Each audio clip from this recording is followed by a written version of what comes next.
అనంతపురం జిల్లా వైఎస్ఆర్సీపీ కాంగ్రెస్ పార్టీ అధ్యక్షులు అనంత వెంకటరామరెడ్డి అన్న గారి సూచనల మేరకి వైఎస్ఆర్సీపీ ట్రేడ్ యూనియన్ వారి యొక్క సంఘీభావానికి తెలియజేయడానికి వచ్చినాం.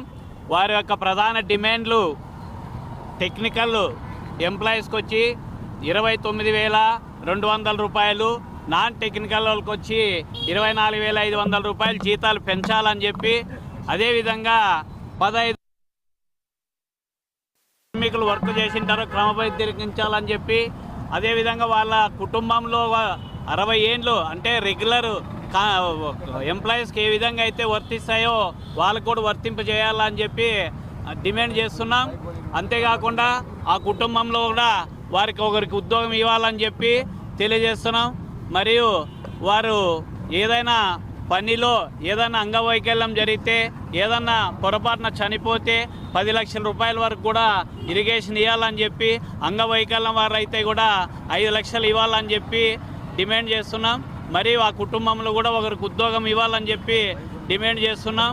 మరి ఈరోజు గవర్నమెంట్ సంక్షేమ పథకాలు ఏవైతే ప్రవేశపెట్టినారో వారు కూడా కార్మికులుగా పనిచేస్తున్నారు. వాళ్ళ కుటుంబాలకు కూడా ఈరోజు వాళ్ళకు కూడా సంక్షేమ పథకాలు వర్తింపజేయాలని చెప్పి తెలియజేస్తున్నాం. అంతేకాకుండా సుప్రీంకోర్టు ఆర్డర్స్ ప్రకారం కూడా సమాన పనికి సమాన వేతనం కూడా ఇవ్వాలని చెప్పి తెలియజేస్తున్నాం.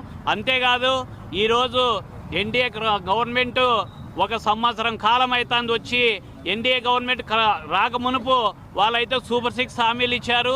ఆ సూపర్ 6 హామీలో ఏ ఒక్కటి కూడా నెరవేర్చిన పాపాలు లేదు.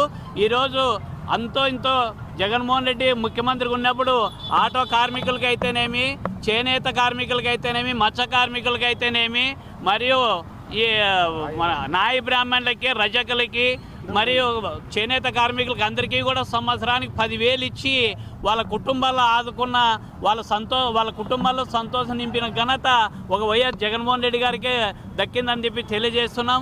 అంతేకాకుండా ఈరోజు Andhra Pradesh municipal engineer workers union చేస్తున్నటువంటి సమ్మెకి వైఎస్ఆర్సీపీ ట్రేడ్ యూనియన్ ఎప్పుడూ మద్దతు ఉంటుందని చెప్పి, వాళ్ళ డిమాండ్లు సాధించేంత వరకు మా పోరాటం వాళ్ళకి మద్దతుగా ఉంటామని చెప్పి